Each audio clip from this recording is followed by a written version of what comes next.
यथा राजा तथा प्रजा। प्राचीन काल में विजयपुरी पर राजा विक्रम सिंह शासन करता था। वह शासन के कार्यों में अपार दक्षता रखता था। उसके मंत्री भी बड़े ही बुद्धिमान थे। वह राज्य सुख और शांति के लिए प्रसिद्ध था। एक बार राजा विक्रम अपने राज्य में भ्रमण कर रहा था। उस वक्त देश के एक कोने में स्थित एक गांव में अत्यंत प्राचीन सोमनाथ का मंदिर उसे दिखाई दिया। अनेक शताब्दियों के पूर्व वह मंदिर उन्नत दशा में था, पर अब वह शिथिल हो चुका था। उस मंदिर को उजड़ी हालत देख राजा के मन में अपार दुख हुआ। राजा ने निर्णय कर लिया कि उस मंदिर का उद्धार करके उसको प्राचीन काल की ख्याति प्राप्त कराई जाए। यह विचार राजा ने अपने मंत्रियों के सामने प्रकट किया। मंत्रियों ने सलाह दी कि इस कार्य में काफ़ी धन खर्च हो जाएगा। इसके अलावा मंदिर के पुनरुद्धार के पश्चात उसके व्यय के लिए निष्कर का इंतजाम करना होगा। गांव की उन्नति करनी होगी। यात्रियों की सुविधा के लिए आवश्यक प्रबंध करना होगा। मंदिर की प्रसिद्धि फैलने तक राजकोष के द्वारा उसका खर्चा उठाना होगा। महाराज, फिलहाल हमारे खजाने में इतना धन नहीं है, मंत्रियों ने कहा। जब हमने निर्णय किया तब इसे अमल न करेंगे तो मंदिर का पुनरुद्धार करना कभी संभव न होगा।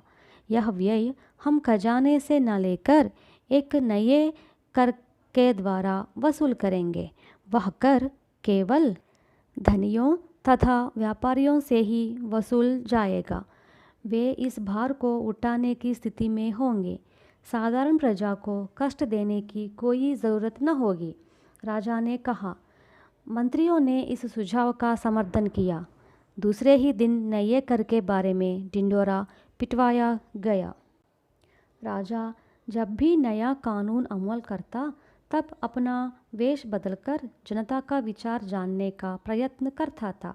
इस आदत के अनुसार ढिंढोरा पिटवाने के बाद दूसरे दिन राजा अपना वेश बदलकर गलियों में घूमने लगा। दोपहर के समय एक युवक एक दुकान के आगे खड़े हो दुकानदार से झगड़ा कर रहा था। राजा ने इसे देख लिया। उस युवक की बातों से राजा को मालूम हुआ कि वह एक धनी के यहाँ काम करता है। नए कर के लगाने के कारण उस अमीर ने युवक का वेतन घटा दिया है।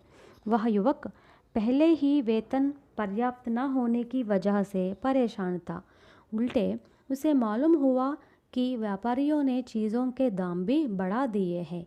राजा के देखते वह युवक अपने लिए आवश्यक चीज़ों में से आधी आधी खरीद कर चला गया। राजा ने जो सोचा था वह उसके विचार के उल्टा हुआ।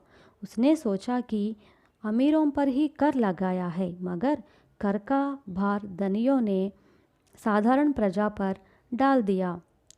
राजा ने अपने महल जाकर मंत्रियों को बुलवाकर कहा, फिर से आप लोग यह ढिंडोरा पिटवाइए कि नए कर अमल नहीं कर रहे हैं। साथ ही चीज़ों का भाव बढ़ाने वाले व्यापारियों को कठिन दंड दिया जाएगा। इसके बाद राजा ने जिस घटना को अपनी आंखों से देखा था उसे मंत्रियों को बताया। महाराज, तब तो मंदिर के पुनरुद्धार का कार्यक्रम आपने स्थगित कर दिया? मंत्री ने राजा से पूछा। नहीं नहीं, यह कार्यक्रम कभी बंद न होगा। इसका पूरा खर्चा मैं स्वयं वहन करूँगा। राजमहल में प्रतिनित्य अपार अपव्यय होता जा रहा है। शिकार के पीछे तथा मनोरंजन के लिए जो धन बेकार खर्च हो रहा है उसे बंद करके राजा परिवार भी साधारण प्रजा की भांति जीवन यापन करे तो मंदिर के पुनरुद्धार का कार्य संभव होगा। मंदिर का यह कार्य समाप्त होने तक मैं इन नियम का पालन करूँगा, राजा ने बताया। मंत्री राजा के विचार सुनकर चकित रह गए और बोले, महाराज, हम भी दावत तथा मनोरंजन के कार्यक्रम बंद करके अपना खर्चा घटाएंगे और मंदिर के पुनरुद्धार के कार्य में हाथ बटाएंगे। मंत्रियों का निर्णय सुनकर राजा अत्यंत प्रसन्न हुआ। मंत्रियों ने स्वयं अपने वेतनों में से अधिकांश हिस्सा मंदिर की निधि में जमा कर दिया। राज कर्मचारियों ने भी उनका अनुकरण किया। यह समाचार सारे नगर में फैल गया। जनता ने नगर के चौरास्तों पर हुंडियों का प्रबंध किया। उसमें लोग स्वेच्छा से धन डालने लगे। इसे देख नगर के धनी व व्यापारी लज्जित हो उठे।